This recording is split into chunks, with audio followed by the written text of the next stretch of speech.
Hello বন্ধুরা, আমি পলাশ। আমি মার্বেলের কাজ করি, মার্বেল টাইলস। এবার তোমাদের সাথে একটি নতুন কাজ তুলে ধরব।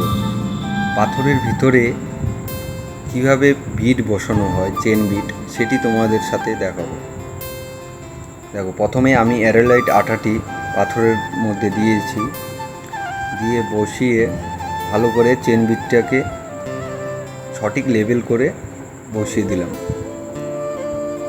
তারপর ভিট্রা বলে একটি আঠা আছে, সেই আঠাটি দিয়ে আমি জানি চেন বিটটা না নড়াচড়া হয়, তার সঠিক লেভেলে থাকে, তার জন্য ভিট্রাটা দিয়ে জাম করে দিলাম আঠাটা দিয়ে। এরালাইট আঠাটা দেখো, তোমরা অবশ্যই চিনবে না, যে এইসব সবের মধ্যে এইসব লাইনে আছো তারাই এইসব জিনিসটা বুঝতে পারবা যে এটা কী হচ্ছে। বাড়ির মালিকটি খুবই ভালো, বললো, পলাশ ভাই, তোমার অনুযায়ী কেমন করলে ভালো হয় তুমি কাজটি করো আমার বাড়িতে। তারপরে আমি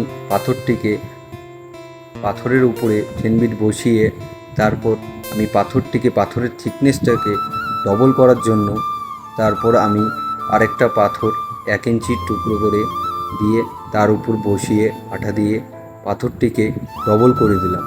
পাথরটি এখন ডবল এবং মোটা লাগবে, দেখতে সুন্দরও লাগবে।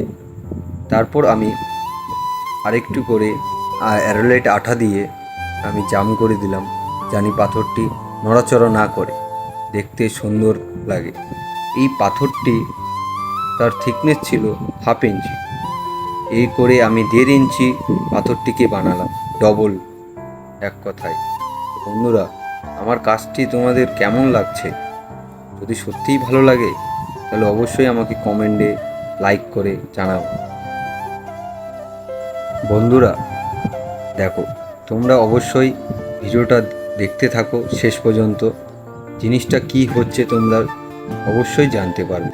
বন্ধুরা, তারপর আমি পাথরটিকে ক্যালেন্ডারের সাহায্যে পালিশ করব।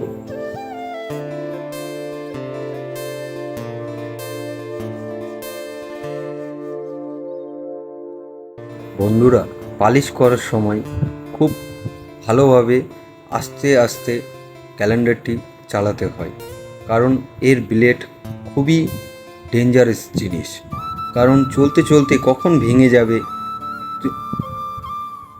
বলা যাবে না। তো বন্ধুরা, আমি ভিডিওটি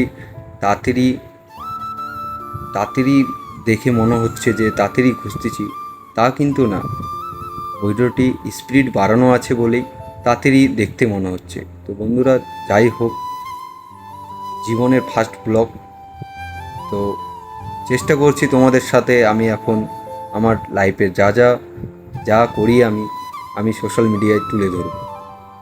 তো বন্ধুরা, তো আমার এই ছোট্ট একটি কাজ দেখো, এখন পাথরটির অরিজিনাল লুক দেখো, পাথরের মধ্যে চেন বিট। কাজটি কেমন হয়েছে অবশ্যই কমেন্টে জানাবে।